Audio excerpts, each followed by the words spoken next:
Cześć, to ja Justa, witam Was w nowym odcinku z cyklu Justa Animuje i dzisiaj przypomnimy sobie o kobiecych bohaterkach w filmach animowanych.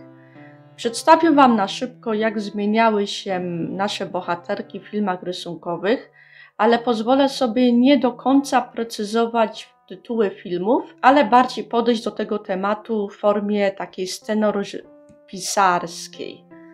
Myślę, że na dobrą sprawę będę posiłkować się moimi notatkami z mojego słynnego kajetu, gdzie mamy bohaterki. No i jakoś tak się fajnie składa, że tutaj też są bohaterki kobiece. Na przykład jest Mokosz i jest Kinga z Największego Skarbu Świata.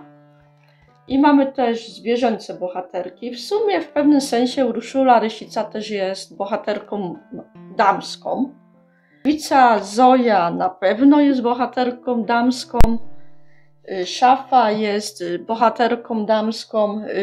Mamy tutaj oczywiście Srokę Tosię. Jeśli oglądaliście mój poprzedni odcinek z cyklu Justa Animuje, to wiecie, kim jest Sroka Tosia. Mamy więc sporo postaci zwierzęcych i ludzkich, które możemy nazwać postaciami właśnie żeńskimi. To może wyjaśnimy sobie kilka takich ciekawych bohaterek, które mogą być w filmach rysunkowych i potem na szybko powiemy sobie, jak one się zmieniały. Myślę, że jedną z najbardziej charakterystycznych typów bohaterek dla filmu animowanego, zwłaszcza jeśli on nawiązuje do komedii gangsterskiej lub w zasadzie filmu takiego mroczniejszego, niekoniecznie śmiesznego, czyli też gatunku noir, jak są kryminały, jest kobieta fatalna. Otóż w pewnych czasach kobiety nie miały za bardzo dużo praw, były bardziej postrzegane przez społeczeństwo, że powinny być takie łagodniutkie, potulne, nie wchodzące w te sfery życia, gdzie ponoć tylko panowie powinni być. No i ku takiemu może uświadomieniu niektórych tych osób, które byłyby jakby za tymi starymi, dobrymi czasami, powstała taka figura, powiedzmy, że taka fabularna, kobieta fatalna, kobieta modliszka. No i kino noir w szczególności lubi się tym bawić, że na przykład może być taka dama w futrze z cygarem, z papierosem, z klejnotami, no i ona przynosi zgubę mężczyznom, no bo nagle się chce być jakby w ich skórze, może chce nawet rządzić i na końcu oczywiście jak są jakieś na przykład filmy gangsterskie, gdzie w klasycznym kinie wiadomo, zły gangster musi zginąć, żeby społeczeństwo wiedziało, nie wolno zakładać takich organizacji przestępczych, no to ta kobieta, która też łamała zastany porządek, też musiała dostać nauczkę i wrócić, być grzeczną i potulniutką. To jest oczywiście jeden typ kobiety. Kiedy myślę o kobiecie fatalnej, jako takiej potem przerysowanej bohaterce do filmu animowanego, pokazanej jako taka, ona może być zła. No to chyba wszyscy mamy przed oczyma Cruellę de Mons ze 101 Dalmatyńczyków. Cruella de Mons, prawda? Cruella de Mons, no tak, Deville, nawet Cruella, ten demon Cruella.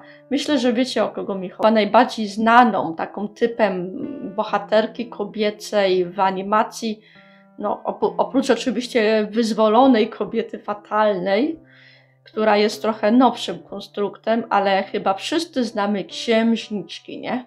Siedzą w wieży, czekają na swojego księcia i są takie bierne.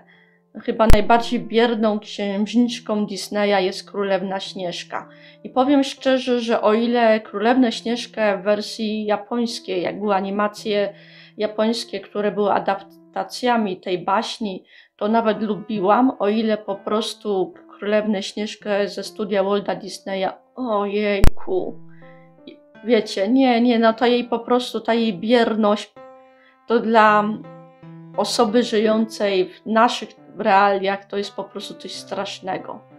Dlatego bardzo mi się podoba, jak w pewnym momencie te królewny z postaci trzecioplanowej w zasadzie, bo film nazywał się Królewna Śnieżka i Siedmiu Krasnoludków, Ale co ta królewna Śnieżka takiego ważnego dla akcji takiego robiła? Chyba już bardziej była znana z tej historii klasycznej, no w pewnym sensie, patrzcie, kobieta fatalna, czyli zła macocha. Chyba bardziej, prawda? Tu próbowała otruć królewnę, tu myśliwego na nią nasłać, niech się z nią rozprawi, ale w pewnym sensie można powiedzieć, że już ta kobieta fatalna w tej historii jest bardziej charakterystyczna niż słodka, niewinna Śnieżuczka, która tylko tam albo w pierwszych scenach to ona sprzątała w zamku, a na końcu była w tej szklanej trumnie. Ale co było potem? Mamy tu bierną królewnę.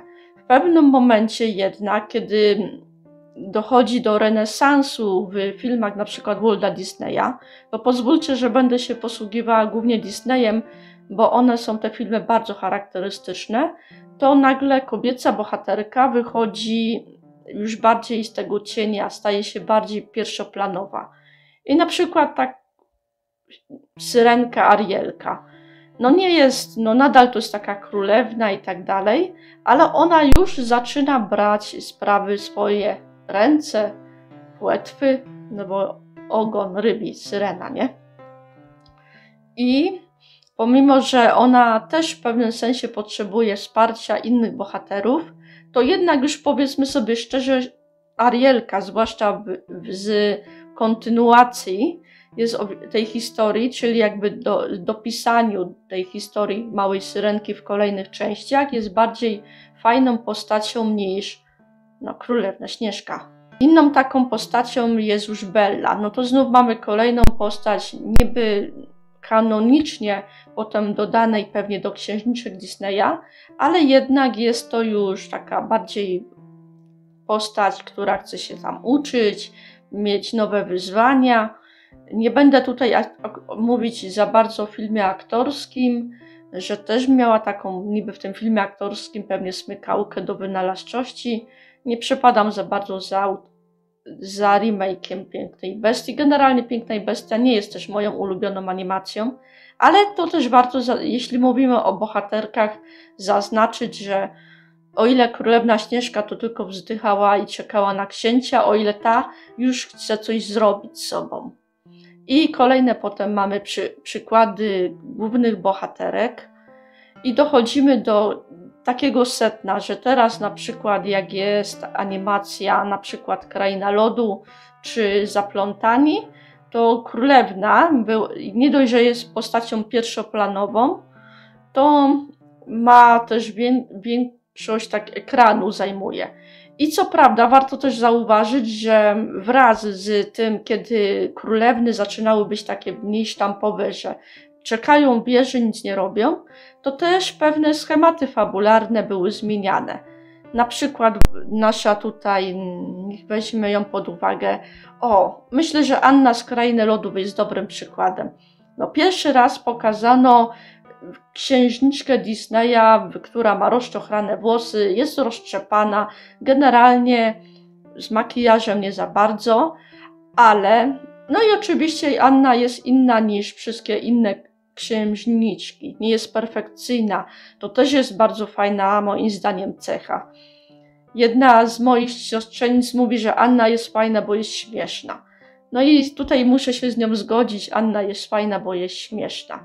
Jednak ze zmian, które mi się też fajnie podobają w disneyowskich produkcjach tych nowszych, i to też przełamuje moim zdaniem tą tendencję z tymi klasykami, że autorzy tworząc na przykład właśnie te królewny zmieniają po prostu podejście do fabuły.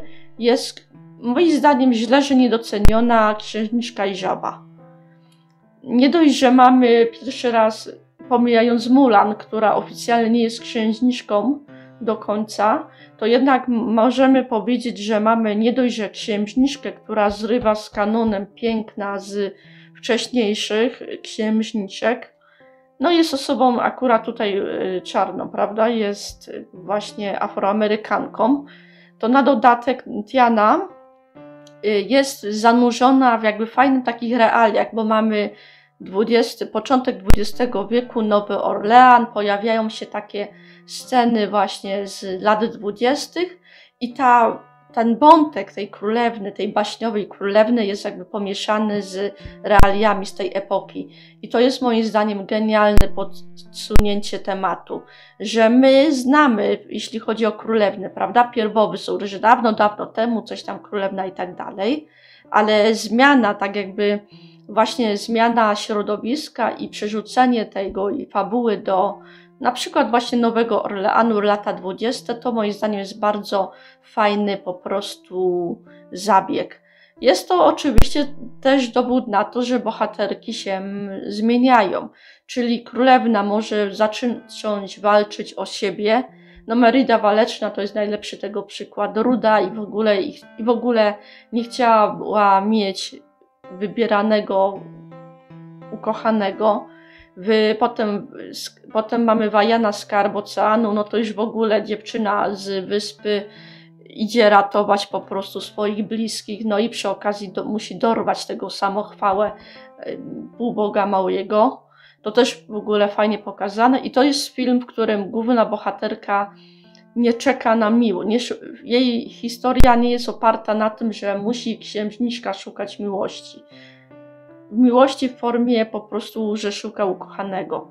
To też jest właśnie zmiana. Moim zdaniem na plus. Oczywiście ja tego tutaj nie neguję, że mamy odejść całkowicie od klasyki, że królewna i królewicz, że nie, że to nie jest trendy. Takie fabuły są dobre, ale właśnie, że rezygnacja z tej bierności, tej żeńskiej bohaterki to jest moim zdaniem bardzo dobry krok. Zwróćcie uwagę, że wcześniej było takie dość ryzykownie, było na początku zwłaszcza, jak możemy postawić w filmie samą główną żeńską postać, jak no chłopaki tego nie obejrzą. Wydaje się, że jednak najlepszym balastem jest oczywiście pokazywanie w filmach żeńskich i męskich postaci, które mogą zainteresować zarówno widza chłopczyka, dziewczynkę, kobietę, mężczyznę, prawda, czyli wszystkich dookoła. I to jest moim zdaniem taka rada a propos postaci kobiecej w animacji, że wraz z rozwojem tego gatunku, wraz z pojawieniem się nowych fabuł, tak naprawdę ze zmianami społecznymi, w końcu dostaliśmy przeróżne bohaterki kobiece. Od miłej królewny, no bo przecież równie dobrze i taka może być. Myślę, że disneyowska księżniczka Zosia jest tego fajnym takim przykładem takiej klasycznej księżniczki. Ale oprócz tego możemy mieć kobietę, która jest na przykład tajnym agentem, jest przywódcą organizacji przestępczej, a czemu i nie. No ale jeśli trzeba, to też możemy dostać fajną, pozytywną bohaterkę, która jest na przykład mamą albo jest jakąś bizneswoman.